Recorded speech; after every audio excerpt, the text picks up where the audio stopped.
milers de persones que han estat ahir, vosaltres en els col·lectius, fent compromís, fent país, rescatant de l'oblit i la invisibilitat als més vulnerables d'esta societat. Jo només vull dir-vos que això ho tenim que celebrar en algun moment, però ben celebrat, i que ara a constituir governs que rescaten persones, a constituir governs que traguen de la misèria a milers de persones que havien tirat la tovalla, que facin governs transparents, que facin governs per a les persones i que construïsquen aquesta revolució taronja i posen el nostre país en el mapa.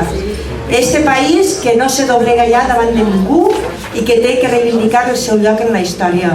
I jo què sé, què voleu que vos diga? Vos estime, ja està.